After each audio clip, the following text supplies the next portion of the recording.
देखिए, एक चीज़ है पूर्णिमा, जैसे ये जो प्रशांत किशोर जी हुए, योगेंद्र यादव जी हुए, इसमें ऐसा कहना नहीं चाहिए कि ऐसा माना जाना चाहिए और मानने का कारण भी होना चाहिए कि ये लोग निष्पक्ष हैं। लेकिन होता क्या है, असलियत में ग्राउंड पे ऐसा नहीं होता।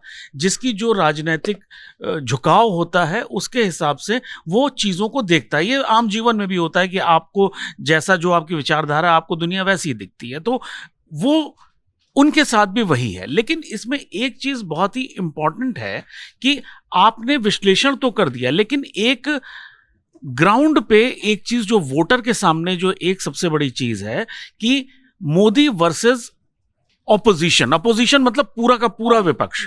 वो पूरा उसमें सारी तरह की पार्टियां, सारी विपरीत विचारधाराओं की पार्टियां एक मंच पे आके लड़ रही हैं।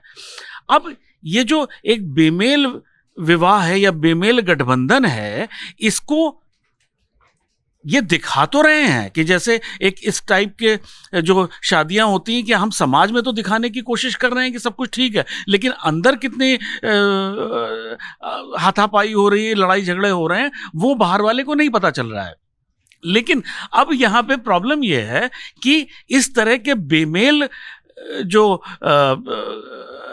गठबंधन है, जो बेमेल शादियां हैं, वो हमारा समाज इतनी बार देख चुका है कि मुझे नहीं लगता कि वो गठबंधन इस बार कोई बहुत बड़ी चीज करने वाला है। लेकिन हाँ, एक चीज है, जैसे अभी पूर्णिमा जी ने बोला कि जो एंटी बीजेपी वोट है, अगर उसी को वो ठीक से डिफाइन कर दें कि मुस्लिम वोट जो है वो तो बीजेपी के अगेंस्ट गठबंधन को वोट करेगा, लेकिन और कौन सा एंटी बीजेपी वोट नहीं है, बाकी जो है उसको डिफाइन कर दें, तो आप ये बात मान लीजिए कि जिस सीट पे जितने मुस्लिम वोट हैं वो गठबंधन को या राहुल गांधी जी की पार्टी को या उनके सहयोगियों को एक साथ जा रहा है। लेकिन बाकी कोई वोट उनके पास आ रहा है कि नहीं, यह समझना बहुत मुश्किल है।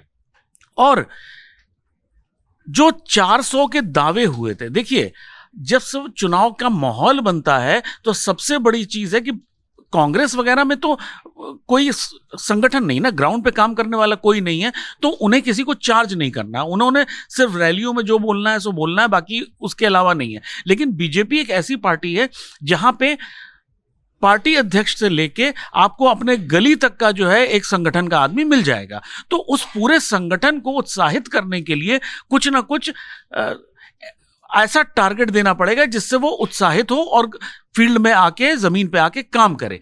तो एक जो नंबर दिया गया वो बहुत अच्छा नंबर, उसमें क्या दिक्कत है? उसमें अगर उसमें 10-20% की कुछ ऊपर नीचे भी होता है तो भी बहुत अच्छी बात है ना। तो नंबर्स में ये एक अति उत्साह में या उत्साह के साथ या एक एम्बिशियस टारगेट उसे कह सकते हैं, एम्बिशियस टारगेट दिया गया और उसमें जितना भी आया वो बहुत अच्छा है उसमें। लेकिन मुझे ये नहीं लगता कि उस 400 के नंबर के जो एम्बिशियस टारगेट को लेके गठबंधन को कोई फायदा होने वाला है, ऐसा मुझे फिलहाल नहीं लगता है। एग्जिट पोल 2024 1 जून शाम 6 बजे से, लोकसभा चुनाव के नतीजे 4 जून सुबह 7 बजे से।